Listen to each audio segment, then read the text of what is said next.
Bienvenidos a Venganza Perfecta.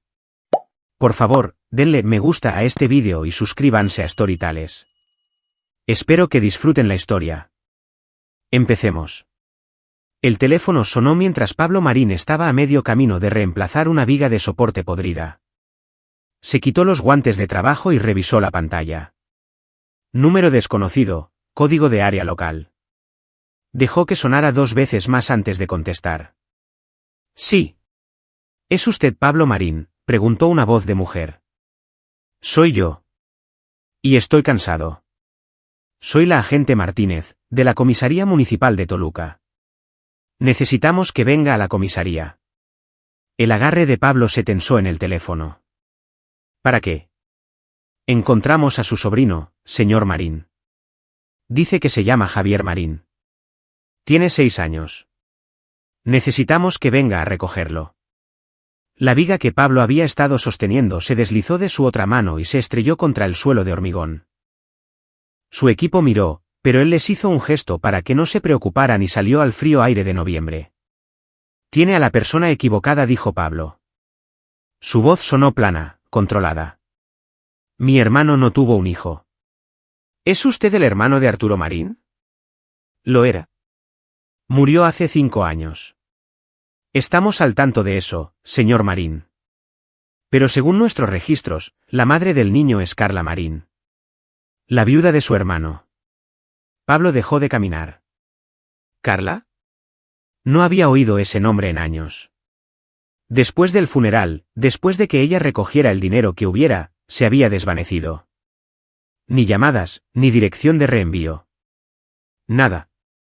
¿Dónde lo encontraron?, preguntó Pablo.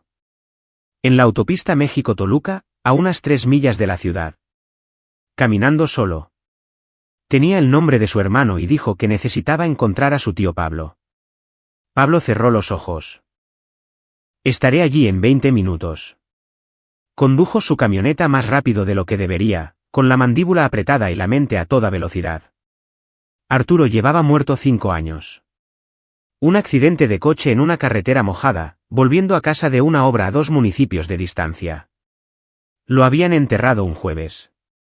Carla había estado junto a la tumba con un vestido negro que Pablo estaba seguro de que era prestado, llorando en un pañuelo que parecía demasiado limpio. 2 semanas después, se había ido. La comisaría municipal estaba en las afueras de la ciudad, un edificio bajo de ladrillo con barrotes en las ventanas y una bandera que colgaba lacia en el aire frío. Pablo aparcó y entró. La agente Martínez lo recibió en el mostrador de recepción. Era baja, de unos 40 años, con ojos cansados y una radio enganchada al cinturón que crepitaba con estática. ¿S.R. Marín? ¿Dónde está? Lo condujo por un pasillo que olía a café y a limpiador industrial. Al final, había una pequeña sala de espera con sillas de plástico y un dispensador de agua. Sentado en una de las sillas había un niño. Pablo se detuvo en la puerta. El niño era pequeño, demasiado pequeño. La ropa le quedaba grande, como si fuera de otra persona. Sus vaqueros estaban rotos en las rodillas. Su camisa estaba manchada y le faltaba un botón. Tenía la cara surcada de suciedad y el pelo necesitaba un corte. En sus manos, aferraba un camión de juguete, uno de plástico rojo, al que le faltaba una rueda. La pintura estaba desconchada. Fueron los ojos lo que detuvo a Pablo. Azules, claros, los mismos ojos que tenía Arturo. El niño levantó la vista cuando Pablo entró. No sonrió, no se movió, solo miró fijamente. Pablo se arrodilló lentamente, manteniendo la distancia. ¿Tú eres Javier? El niño asintió. ¿Sabes quién soy? Tío Pablo. La voz del niño era baja, cautelosa. Mamá dijo que vendría si decía tu nombre. La mandíbula de Pablo se tensó. ¿Dónde está tu mamá ahora? Javier bajó la mirada hacia el camión en sus manos. Me dijo que me fuera. La agente Martínez dio un paso adelante. Lo encontramos caminando por la autopista sobre las 4 de esta tarde. Dijo que su madre lo dejó y le dijo que buscara a otra persona que lo cuidara. Pablo se levantó lentamente. ¿Lo echó? No lo sabemos con certeza. Estamos intentando localizar a la madre ahora. Figura en una dirección a unas 10 millas de donde lo encontramos. ¿Cuánto tiempo estuvo caminando? Martínez echó un vistazo a sus notas. Estimamos que al menos 1 hora, quizás más. Pablo se volvió hacia el niño. Javier lo observaba ahora, con esos ojos azules firmes y cautelosos. Esperando. ¿Tienes hambre, niño? Javier asintió. ¿Cuándo fue la última vez que comiste? El niño lo pensó. Ayer, creo. Las manos de Pablo se cerraron en puños. Las forzó a abrirse. Agente, ¿qué pasa ahora? Necesitamos contactar a la madre, asegurarnos de que todo se aclare. Mientras tanto, usted figura como pariente más cercano si está dispuesto a asumir la custodia temporal. Lo estoy. Martínez asintió. Necesitaremos algo de papeleo, y tendremos que hablar con la madre cuando llegue. ¿Va a venir aquí? La llamamos hace unos 30 minutos. Debería llegar pronto. Pablo volvió a mirar a Javier. El niño seguía observándolo, todavía sosteniendo el camión roto. Pablo se acercó y se agachó de nuevo. ¿Tienes algo más contigo? ¿Una bolsa? ¿Ropa? Javier negó con la cabeza. Vale. Vamos a esperar aquí un poco. Luego iremos a buscarte algo de comer. ¿Te parece bien? Vale. Pablo se sentó en la silla junto a él. El niño estaba lo suficientemente cerca como para que Pablo pudiera ver los moratones en sus brazos.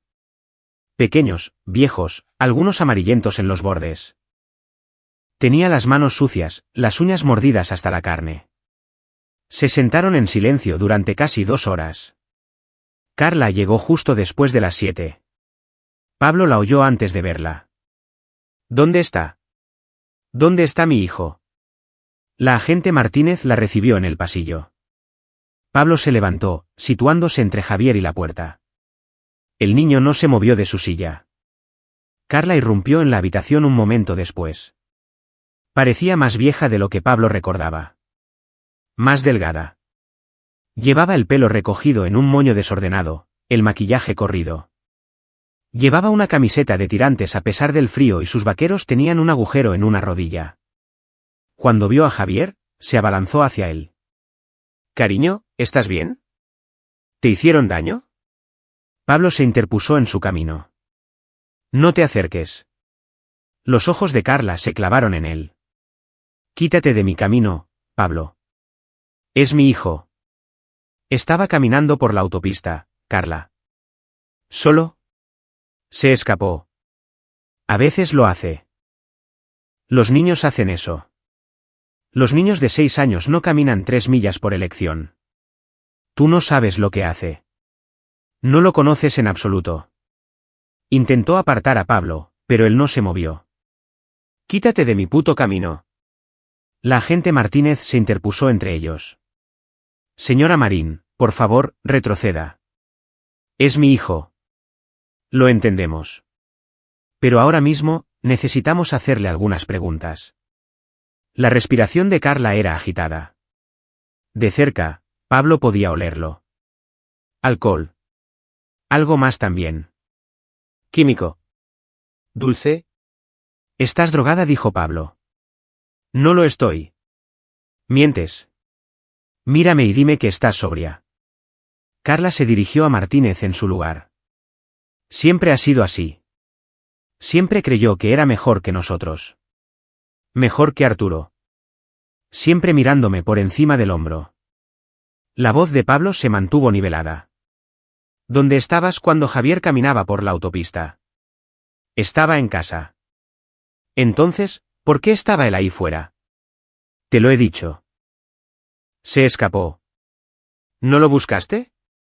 La mano de Carla tembló. Iba a hacerlo. ¿Solo? Necesitaba un minuto. Se estaba portando mal. Los niños se portan mal. Martínez sacó una libreta. Señora Marín, ¿cuándo vio a Javier por última vez? Esta mañana, sobre las 9. ¿Y no se dio cuenta de que había desaparecido hasta que la llamamos? Los ojos de Carla se movieron nerviosamente entre ellos. Me quedé dormida. Trabajo de noche. Estoy cansada todo el tiempo. No sabía que se había ido. Pablo dio un paso más cerca. Dijo que tú le dijiste que se fuera. Está mintiendo. ¿Por qué mentiría? Porque los niños mienten. Porque quiere atención. No lo sé. La voz de Carla se elevó. ¿Por qué actúan como si yo fuera una criminal? Soy su madre. Martínez escribió algo. Señora Marín, ¿ha estado bebiendo hoy? No. ¿Está segura de eso? Me tomé una cerveza. Quizás 2. Tengo derecho a tomarme una cerveza en mi propia casa. ¿Algo más? La mandíbula de Carla se tensó. No. Pablo la observó. La forma en que se tambaleaba ligeramente. La forma en que sus pupilas estaban demasiado dilatadas. La forma en que sus palabras se arrastraban en los bordes. Había visto a Arturo así antes, años atrás, antes del accidente. Necesitas hacerte una prueba, dijo Pablo. No necesito hacer nada. Martínez guardó su libreta. Señora Marín, voy a tener que pedirle que se someta a una prueba de sobriedad. Si se niega, tendremos que tenerlo en cuenta al determinar el cuidado inmediato de Javier. Carla se rió. Salió un sonido agudo y amargo. Esto es una locura. No pueden simplemente llevarse a mi hijo. No nos llevamos a nadie. Nos aseguramos de que esté a salvo. Está a salvo conmigo. Pablo miró a Javier. El niño estaba sentado, congelado en su silla, mirando a su madre sin expresión alguna, como si hubiera aprendido hace mucho tiempo a no reaccionar. Carla dijo: Pablo, míralo. Lo estoy mirando. Mira lo que le hiciste. El rostro de Carla se contrajo. Yo no hice nada. No sabes cómo es. No tienes hijos. No sabes lo difícil que es. Arturo lo habría sabido. No te atrevas. No te atrevas a meterlo en esto. La voz de Carla se quebró. Me dejó sola sin nada. Sin dinero. Sin ayuda. Solo con un niño que no pedí. La habitación se quedó en silencio. Javier miraba al suelo. Pablo sintió que algo frío se instalaba en su pecho. ¿No lo pediste? No quise decir eso. Sí, lo hiciste. Carla se volvió hacia Martínez. Quiero a mi hijo de vuelta ahora mismo. Martínez negó con la cabeza. Eso no va a pasar esta noche. Necesita someterse a una prueba de sobriedad y necesitamos completar una evaluación de seguridad. Mientras tanto, Javier se quedará con el señor Marín. No pueden hacer eso. Sí, podemos. Y si se niega a cooperar, solicitaremos la custodia protectora de emergencia. Las manos de Carla se cerraron en puños. Miró a Pablo. Tú estás haciendo esto. Los estás poniendo en mi contra. Yo no estoy haciendo nada. Siempre pensaste que eras mejor que nosotros. Nunca quisiste que Arturo estuviera conmigo. Nunca lo quisiste cerca. La voz de Pablo se mantuvo plana. Lo quería vivo. Carla se estremeció como si la hubiera golpeado. Martínez señaló hacia la puerta. Señora Marín, pasemos a otra habitación. Carla no se movió. Miró fijamente a Javier. Cariño, diles que quieres volver a casa. Diles. Javier no levantó la vista. Javier, por favor. Las manos del niño se apretaron alrededor del camión. El rostro de Carla se descompuso, luego se endureció. Se giró hacia Pablo y le escupió en la cara. ¿Te crees una especie de héroe? Nunca te importó tu hermano hasta que hubo dinero de por medio. Pablo se limpió la cara con el dorso de la mano. No parpadeó. ¿Fue? Esto no ha terminado. Sí, lo ha hecho. Martínez tomó a Carla del brazo y la sacó. Carla se resistió por un momento, luego se fue, lanzando una última mirada a Javier. El niño no le devolvió la mirada. Cuando la puerta se cerró, Pablo se arrodilló de nuevo frente a Javier. El niño estaba temblando ahora, pequeños temblores recorrían sus hombros. Ya estás a salvo, dijo Pablo. ¿Vienes conmigo? Javier levantó la vista. ¿Va a volver? No esta noche. ¿Mañana? Pablo dudó. No lo sé, niño, pero no dejaré que te lleve a ningún sitio hasta que sepa que estás bien. ¿Entiendes? Javier asintió lentamente. Pablo se levantó y le tendió la mano. Después de un momento, Javier la tomó. Sus dedos eran pequeños y fríos. Salieron juntos. La casa de Pablo estaba al final de un camino de grava, rodeada de pinos y unas 20 acres de nada. Era pequeña, 2 dormitorios, una cocina que necesitaba una reforma, un porche que Arturo le había ayudado a construir hacía 10 años. Pablo no había cambiado mucho desde entonces. Hizo pasar a Javier y encendió las luces. El niño se quedó en la puerta, mirando a su alrededor como si esperara permiso para entrar. Adelante, dijo Pablo. Puedes dejar los zapatos junto a la puerta. Javier se quitó las zapatillas. Le quedaban grandes, gastadas en las puntas. Pablo le enseñó la casa. La cocina está aquí. El baño al final del pasillo. Arriba hay una habitación de invitados que será tuya por ahora. Subieron las estrechas escaleras. La habitación de invitados era principalmente un almacén. Cajas apiladas contra una pared, un escritorio viejo, una cama con sábanas que Pablo había lavado quizás una vez en el último año. Y en la esquina, apoyada contra la pared, estaba la guitarra de Arturo. Javier la vio y se detuvo. Esa era de tu padre, dijo Pablo. Solía tocarla todo el tiempo. Me acuerdo, la voz de Javier era apenas un susurro. Dijo que me enseñaría algún día. A Pablo se le hizo un nudo en la garganta. Sí, a mí también me lo dijo. Quitó las sábanas de la cama y fue a buscar unas limpias. Cuando volvió, Javier estaba sentado en el suelo junto a la guitarra, pasando los dedos por las cuerdas. No tocando, solo rozándolas. ¿Tocas?, preguntó Pablo. Javier negó con la cabeza. Tu padre era bueno. Aprendió de nuestro viejo. Podía sacar casi cualquier canción después de oírla una vez. Pablo dejó las sábanas y se sentó en el borde de la cama. Iba a enseñarte. Sé que sí. Mamá dijo que yo no le importaba. Pablo apretó la mandíbula. Eso no es verdad. Dijo que se alegró cuando se fue. Niño, tu padre te quería más que a nada. Javier levantó la vista. Tenía los ojos rojos. ¿Entonces por qué no se quedó? Pablo no tenía una respuesta para eso. No una que tuviera sentido para un niño de 6 años. Se pasó una mano por el pelo y soltó un largo suspiro. No quería irse. Fue un accidente. Uno muy malo. Estaba conduciendo a casa bajo la lluvia y Pablo se detuvo. Él no quería irse. Te lo prometo. Javier volvió a mirar la guitarra. ¿Puedo dejarla aquí? Es tuya. A tu padre le habría gustado. Pablo terminó de hacer la cama mientras Javier estaba sentado en el suelo. Cuando acabó, sacó una sudadera vieja de una de las cajas. Era demasiado grande, pero estaba limpia. Ten, puedes dormir con esto esta noche. Mañana te compraremos ropa de verdad. Javier tomó la sudadera y la sostuvo. ¿Tío Pablo? Sí. ¿Me voy a quedar aquí?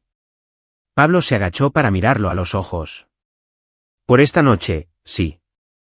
Quizás más tiempo. Depende de lo que pase con tu madre. Pero no voy a dejar que te lleve de vuelta hasta que sepa que estás a salvo. Es una promesa. Javier asintió. ¿Tienes miedo? El niño dudó, y luego volvió a asentir. No pasa nada. Aquí puedes tener miedo, pero no tienes por qué estar solo. Pablo se levantó. Estaré abajo por si necesitas algo. El baño está al otro lado del pasillo. Hay toallas debajo del lavabo. Javier se puso la sudadera y se metió en la cama. Pablo apagó la luz y cerró la puerta a medias. Abajo, Pablo se sentó en la mesa de la cocina y se quedó mirando la pared. Su mente iba a 1000 por hora. Carla, Javier, Arturo.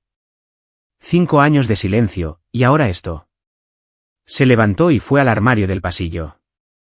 En el estante de arriba, detrás de abrigos viejos y trastos olvidados, había una caja que había empaquetado después de la muerte de Arturo. La bajó y la llevó a la cocina.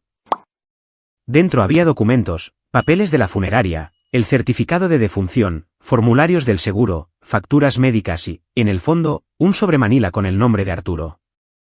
Pablo lo abrió. El testamento de Arturo, o lo que se suponía que era un testamento. No estaba notariado, ni registrado, solo una nota escrita a mano con fecha de 3 meses antes del accidente. Si me pasa algo, quiero que Javier lo tenga todo. El seguro, la camioneta, la casa. Carla puede quedarse hasta que se recupere, pero Javier se lo queda todo cuando sea mayor. Pablo, asegúrate de que no lo eche a perder. Pablo lo leyó 3 veces. Luego sacó los papeles del seguro. El nombre de Carla estaba en todo. Única beneficiaria. 3,000,000 de pesos. No era una fortuna, pero era suficiente. Revisó el resto de los documentos. La casa había estado a nombre de Arturo. Después de su muerte, Carla la vendió. La camioneta también. Pablo se había enterado por un amigo en común. Carla lo liquidó todo y desapareció. ¿Y Javier? Javier no recibió nada. Pablo dejó los papeles y se frotó la cara. Arturo había querido que cuidaran de su hijo, lo había puesto por escrito, pero Carla se lo llevó todo. Y ahora ella vivía de ese dinero mientras el hijo de Arturo caminaba por la autopista con un camión de juguete roto. Las manos de Pablo se cerraron en puños. Esto no iba a quedar así. Pablo llevó a Javier a la escuela el lunes. El niño no tenía mochila, así que Pablo encontró una vieja bolsa de lona y la llenó con algunos cuadernos y lápices que compró en la tienda. Javier llevaba una de las viejas camisas de Pablo atada a la cintura y unos vaqueros que todavía le quedaban grandes, incluso con cinturón. En la oficina de la escuela, una mujer con gafas y una sonrisa cansada levantó la vista de su ordenador. ¿Puedo ayudarle? Soy Pablo Marín. Este es mi sobrino, Javier. Ha estado quedándose conmigo. Necesito matricularlo. La mujer buscó un archivo. Javier Marín. Ya está matriculado aquí. Desde septiembre. Pablo frunció el ceño. ¿Lo está? Sí. Aunque su asistencia ha sido irregular. Hizo clic en varias pantallas. Ha faltado 14 días este semestre. Pablo miró a Javier. El niño miraba al suelo. ¿Quién figura como su tutor?, preguntó Pablo. Carla Marín. Su madre. Necesito añadirme a esa lista. La mujer dudó. ¿Es usted su tutor legal? Soy su tío. Su madre está. No disponible. Lo estoy cuidando temporalmente. Necesitaremos documentación para eso. Una orden judicial o un consentimiento firmado de la madre. La mandíbula de Pablo se tensó. La conseguiré. Dejó a Javier con su maestra y volvió al pueblo. Necesitaba un abogado, no del tipo de la gran ciudad, sino alguien local que supiera cómo funcionaban las cosas. Hizo algunas llamadas y consiguió un nombre, Raquel Valencia. Su oficina estaba encima de una ferretería en la calle principal. La puerta tenía su nombre grabado en letras doradas que se desvanecían. Pablo llamó y entró. La oficina era pequeña, un escritorio, archivadores a lo largo de las paredes. Una mujer estaba sentada detrás del escritorio, de unos 45 años, con el pelo corto y oscuro y una mirada penetrante. Levantó la vista cuando Pablo entró. Debe ser Pablo Marín. Recibí su mensaje. ¿Es usted Raquel Valencia? Sí, soy yo. Siéntese. Pablo se sentó. La silla crujió bajo su peso. Raquel se reclinó y lo estudió. ¿Quiere hablar de su sobrino? Quiero la custodia. ¿Dónde está la madre? Por ahí. Ella es la razón por la que estoy aquí. Cuéntemelo todo. Pablo lo hizo. Le contó sobre la llamada, sobre encontrar a Javier en la comisaría, sobre Carla apareciendo drogada y enfadada. Le contó sobre los moratones en los brazos de Javier, sobre cómo el niño no había comido en más de un día, sobre cómo Carla lo echó y ni siquiera se molestó en buscarlo. Raquel escuchó sin interrumpir. Cuando Pablo terminó, sacó un bloc de notas legal y empezó a escribir. ¿Tiene pruebas de algo de esto?, preguntó. La comisaría tiene un informe. Le sacaron fotos a Javier cuando lo encontraron. Ahora hay una trabajadora social asignada al caso. Bien, eso ayuda. Raquel golpeó su bolígrafo contra el bloc. Pero si quiere la custodia permanente, necesitamos más que negligencia. Necesitamos demostrar que ella no es apta, y necesitamos demostrar que usted es la mejor opción. Lo soy. Le creo. Pero el tribunal necesita pruebas. Lo miró. Hábleme de su hermano. ¿Qué pasó después de su muerte? Las manos de Pablo se apretaron en los reposabrazos. Carla se lo quedó todo. El pago del seguro, la casa, la camioneta. Lo vendió todo y se fue. No le dijo a nadie a dónde iba. ¿De cuánto fue el pago? 3,000,000 de pesos. Raquel lo apuntó. ¿Y Javier no vio nada de eso? Ni un centavo. ¿Tiene pruebas de eso? Pablo sacó el sobre que había traído. Dentro había copias de los papeles del seguro, el certificado de defunción y el testamento sin firmar de Arturo. Se los entregó sobre el escritorio. Raquel los leyó lentamente. Cuando llegó al testamento, sus cejas se arquearon. Esto es interesante. No está notariado, dijo Pablo. Lo sé, pero demuestra lo que Arturo quería. Sí, pero sin un notario, no es legalmente vinculante. Lo dejó a un lado y volvió a los formularios del seguro. Estos nombran a Carla como única beneficiaria. Es lo normal para un cónyuge. Pero si Arturo hubiera registrado este testamento antes de morir, Javier habría estado protegido. ¿Así que no hay nada que pueda hacer? No he dicho eso. Raquel se inclinó hacia adelante. Si podemos demostrar que Carla malversó esos fondos, que los gastó en sí misma en lugar de en Javier, podríamos tener motivos para reabrir la herencia. Es una posibilidad remota, pero es posible. Pablo sintió que algo se agitaba en su pecho. ¿Cómo lo demostramos? Registros bancarios, historiales de compras, cualquier cosa que demuestre que tomó dinero destinado a su hijo y lo gastó en drogas, alcohol o cualquier otra cosa que no lo beneficiara. Raquel señaló los papeles del seguro. Esta cantidad de dinero debería haber durado años si hubiera sido cuidadosa. Si se ha acabado todo, necesitamos saber a dónde fue. ¿Cómo conseguimos esos registros? Presentamos una moción ante el tribunal. Solicitamos una auditoría de la herencia.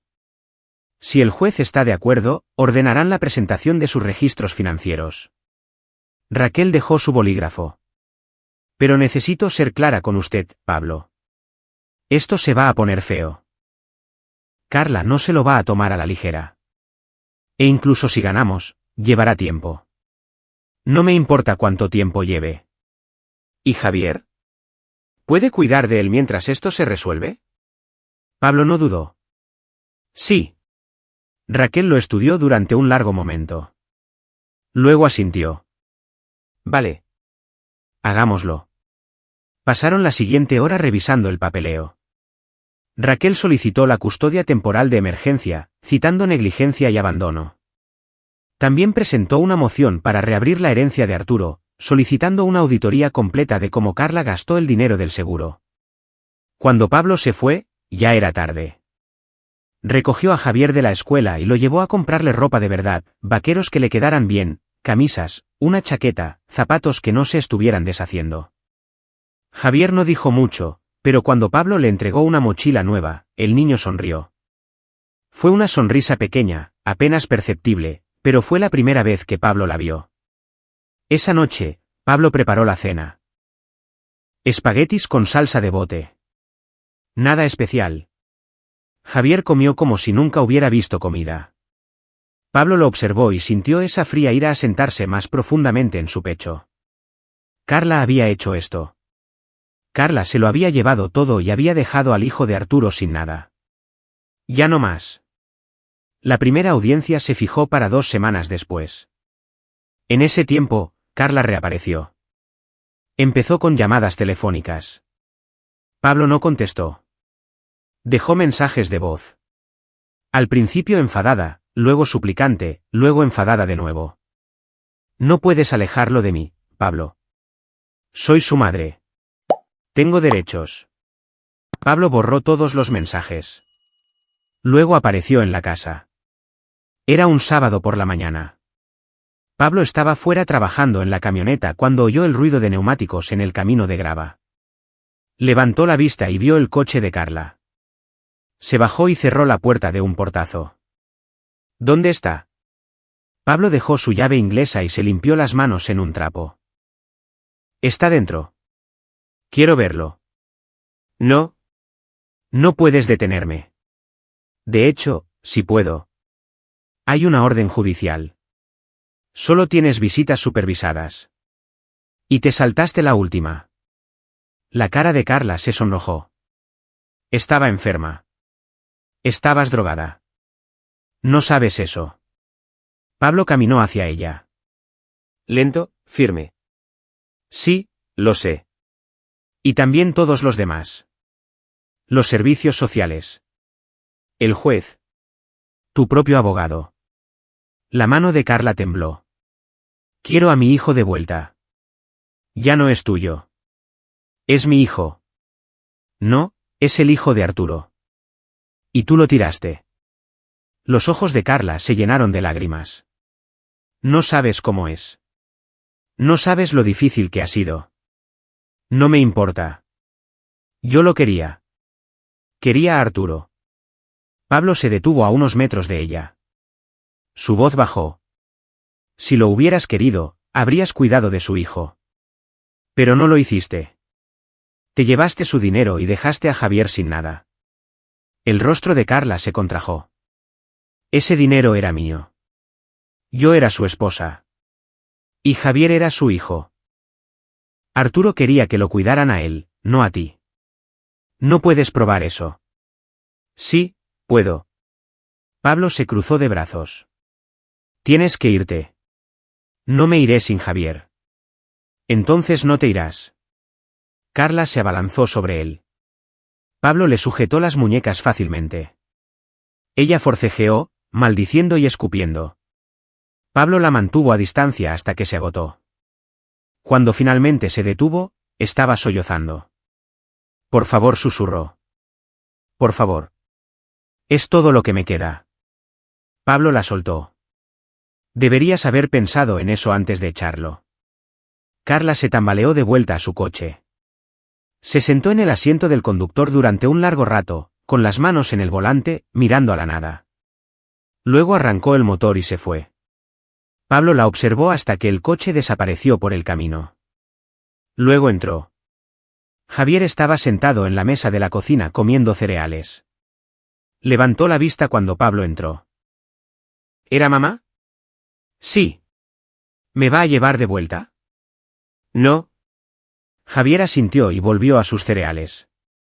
Pablo se sentó frente a él. ¿Estás bien? El niño se encogió de hombros. Si quieres verla. No quiero. Pablo lo estudió.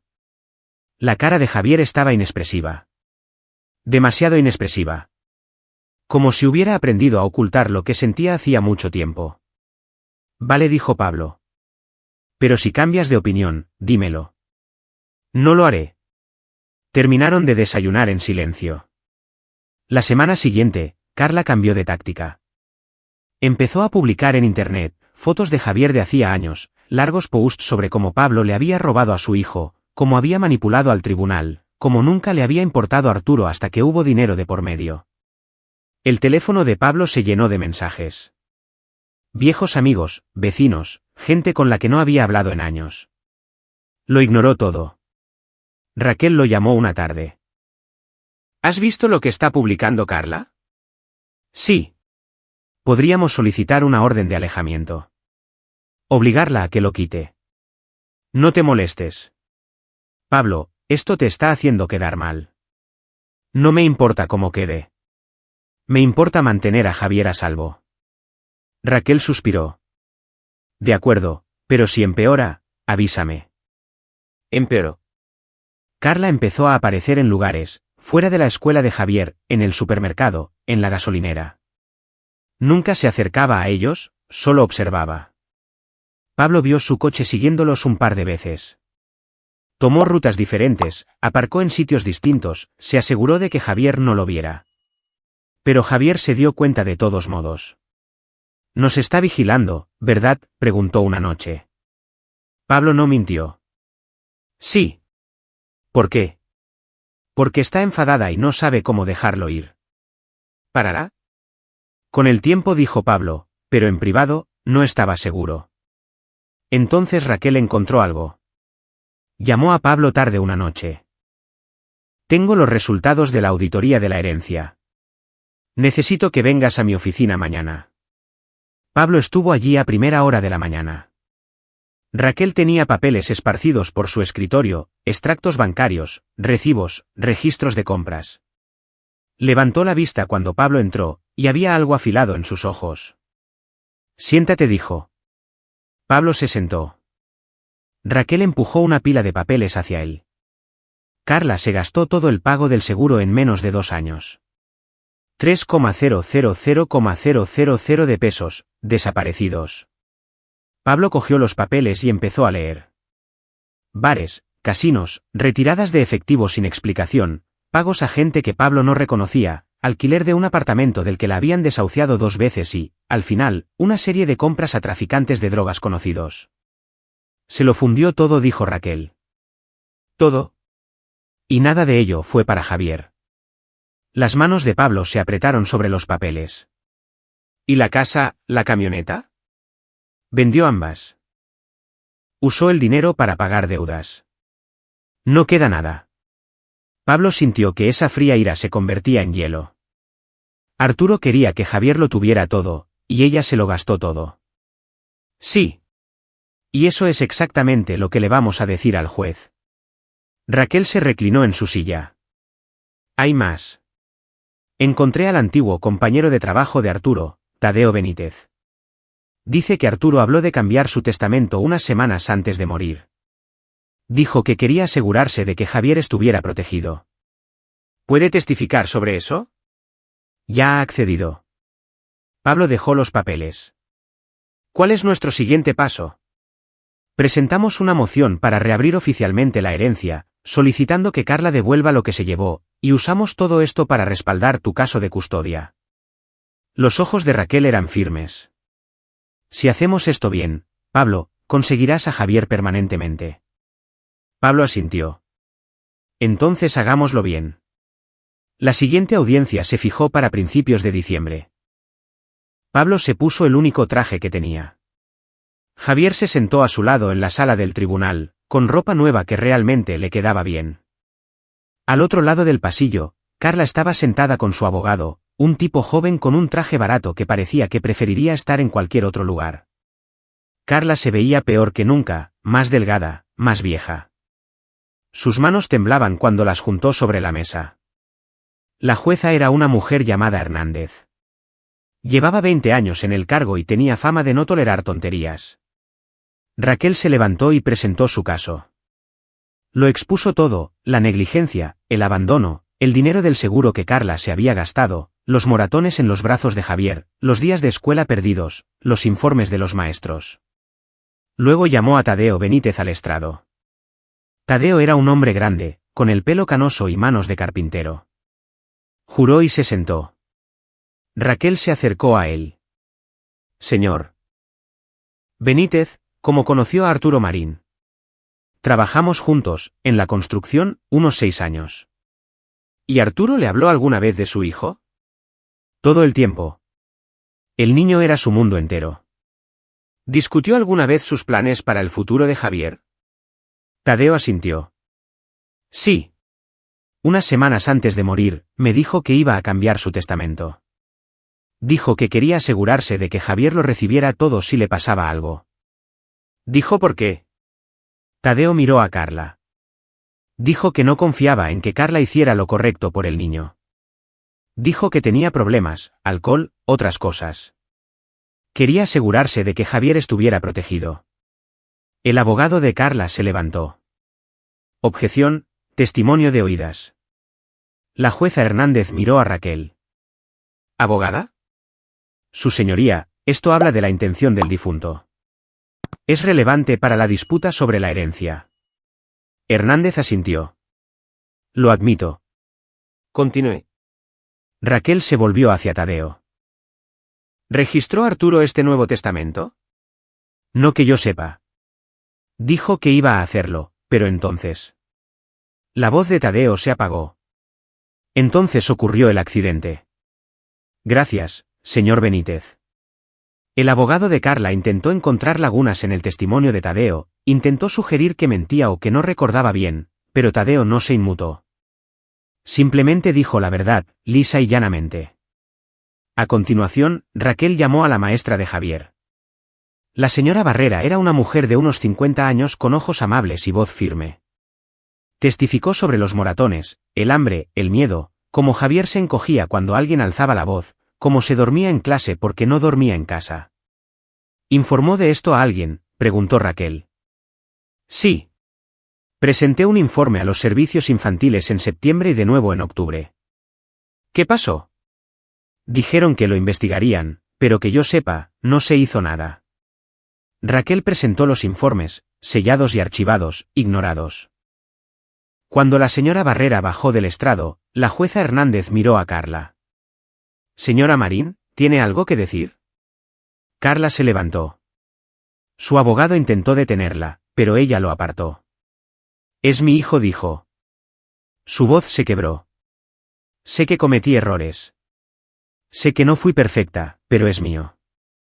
¿Lo quiero? La expresión de la jueza Hernández no cambió. El amor no es suficiente, señora Marín. Un niño necesita más que amor. Podría hacerlo mejor. Lo haré mejor. Solo deme otra oportunidad. Ha tenido oportunidades.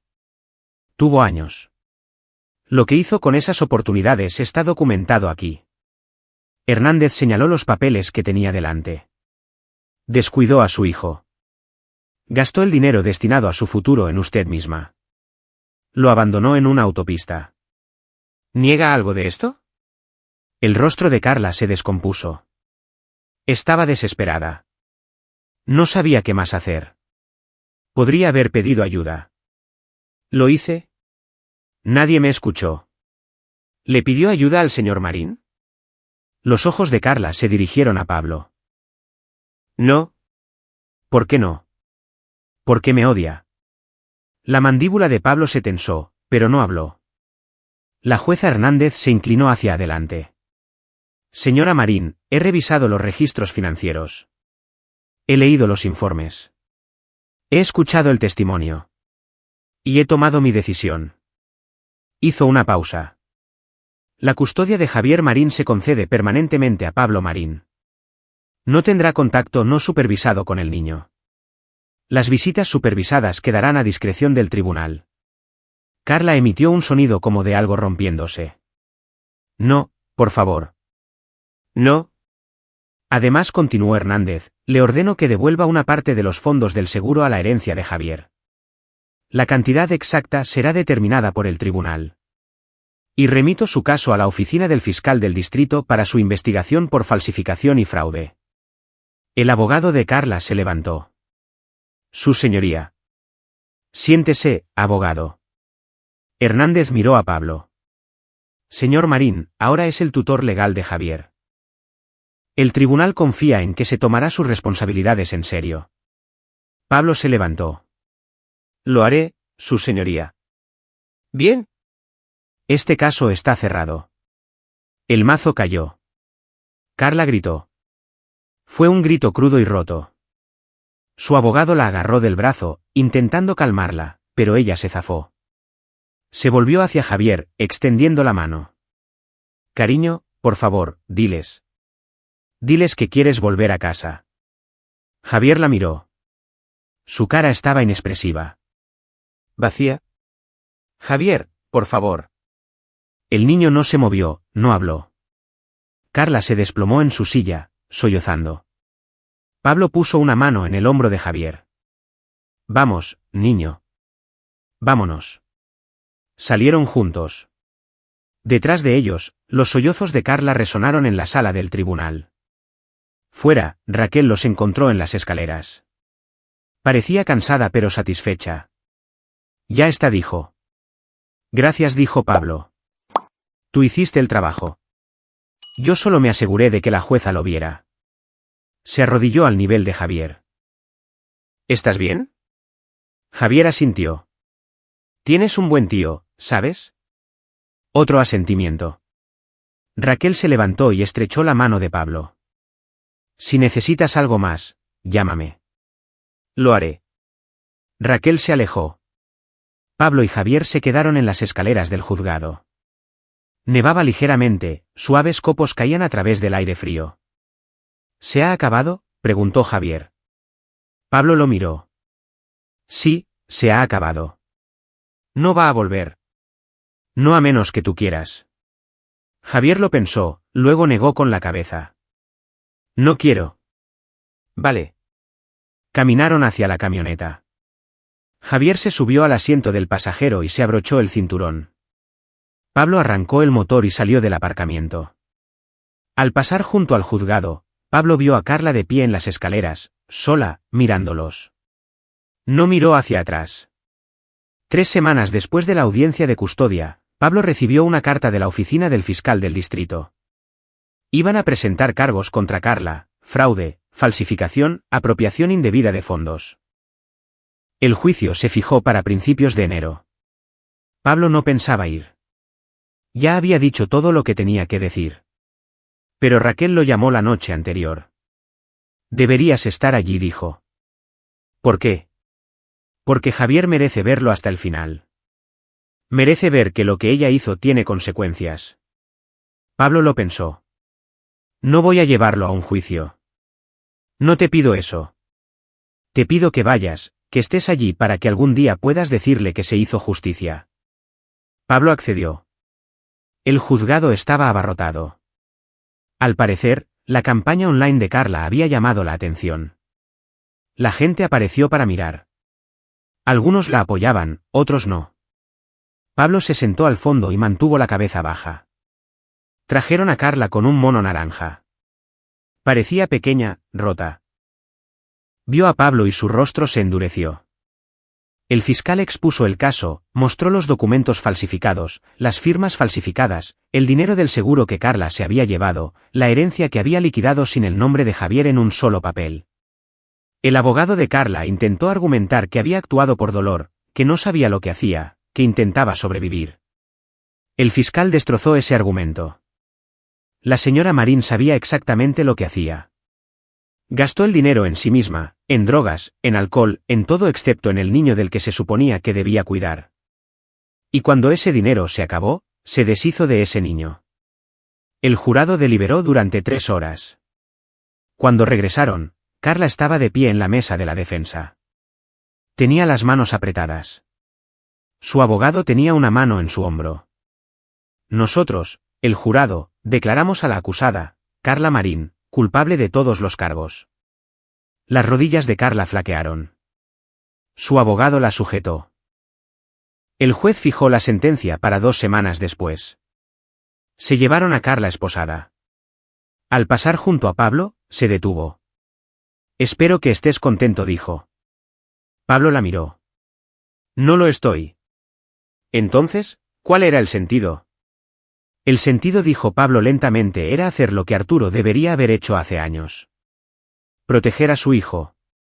Los ojos de Carla se llenaron de lágrimas. Te odio. Lo sé. Se la llevaron. Pablo se quedó sentado allí durante mucho tiempo después de que la sala se vaciara. Pensó en Arturo, en el testamento que nunca se registró, en Javier caminando por esa autopista. Pensó en el hecho de que nada de esto habría pasado si Arturo hubiera sido honesto con Carla desde el principio, si hubiera arreglado las cosas bien. Pero no lo había hecho, y a Pablo le tocó limpiar el desastre. Se levantó y salió. Fuera, volvía a nevar. Pablo se subió el cuello y se dirigió a su camioneta.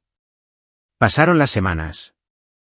El invierno se instaló sobre el Estado de México como una manta. Pablo y Javier cayeron en una rutina. Escuela, trabajo, cena, deberes. Tardes tranquilas con la guitarra de Arturo apoyada en la esquina de la habitación de Javier. Pablo le enseñó a usar herramientas, a arreglar cosas, a trabajar con las manos. Javier no decía mucho, pero observaba todo lo que Pablo hacía, aprendía rápido. Un sábado a finales de enero, Pablo pasó por la antigua casa de alquiler de Carla. Había un camión de mudanzas fuera. La gente estaba cargando muebles. Pablo se detuvo y observó. No se veía a Carla por ninguna parte. Estaba en la cárcel del condado esperando la sentencia. Estaban vaciando la casa. Todo lo que había comprado con el dinero de Arturo, todo lo que se había llevado. Pablo sintió esa fría ira agitarse una última vez. Luego la dejó ir. Condujo a casa. Javier estaba en el porche cuando Pablo llegó. Había estado trabajando en un coche de modelismo que Pablo le compró, con pegamento en los dedos y concentración en la cara.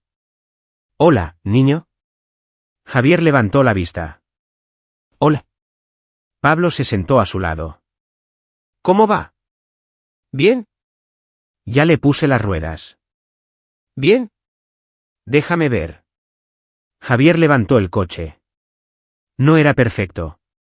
Las ruedas estaban un poco torcidas, la pintura estaba manchada en algunos sitios, pero estaba terminado. Se ve bien, dijo Pablo. ¿Tú crees? Sí. Tu padre habría estado orgulloso. Javier sonrió. Fue una sonrisa pequeña, pero real. Se sentaron en el porche un rato, viendo nevar. Pablo no dijo nada, no hacía falta. Javier se apoyó en su costado, y Pablo lo dejó. Después de un rato, Javier habló. ¿Tío Pablo? Sí. ¿Significa esto que ahora somos una familia? Pablo lo miró, a esos ojos azules que se parecían tanto a los de Arturo. Siempre lo fuimos, niño. Tu padre solo necesitaba que te encontrara. Javier asintió. Volvió a trabajar en su coche. Pablo observó la carretera, tranquilo, firme. Había hecho lo que se propuso. Proteger al hijo de Arturo. Asegurarse de que Carla no se quedara con nada. No era perdón. No era redención. Era justicia. Y eso era suficiente. La primavera llegó lentamente al Estado de México. La nieve se derritió. Las carreteras se despejaron. La vida continuó. En marzo, Pablo llevó a Javier a visitar la tumba de Arturo. Estaba en una colina con vistas al valle, una simple lápida con el nombre y las fechas de Arturo. Sin palabras elegantes, solo los hechos. Javier se paró frente a ella, sosteniendo el camión de juguete que llevaba la noche que Pablo lo encontró. Aún le faltaba la rueda, la pintura aún estaba desconchada, pero Javier lo había guardado. Lo dejó en la base de la lápida. Ya no lo necesito, dijo en voz baja. Pablo se paró a su lado. No, ahora tengo cosas mejores. Y me acuerdo de él sin esto. Pablo puso una mano en el hombro del niño. Se alegraría de oír eso. Javier asintió. Luego se dio la vuelta y corrió de regreso a la camioneta. Había visto un pájaro en el campo y quería acercarse más. Pablo se quedó atrás. Miró el nombre de Arturo grabado en la piedra, las fechas que marcaban una vida truncada, el espacio donde podría haber estado el nombre de Carla si las cosas hubieran sido diferentes. Ya puedes descansar tranquilo, hermano, dijo Pablo en voz baja. Yo lo tengo. Y me aseguré de que ella no se quedara con nada. El viento se movió entre la hierba. Pablo se quedó allí un largo momento. Luego se dio la vuelta y caminó de regreso a la camioneta. Javier esperaba en el asiento del pasajero. Había encontrado una pluma y la sostenía a contraluz. Mira, dijo cuando Pablo subió. Es azul. Sí que lo es. Condujeron a casa juntos. La carretera se extendía por delante, larga, abierta, llena de posibilidades. Pablo no miró hacia atrás. Le había hecho una promesa a su hermano, proteger a Javier, asegurarse de que tuviera lo que se merecía. Y Pablo Marín siempre cumplía sus promesas.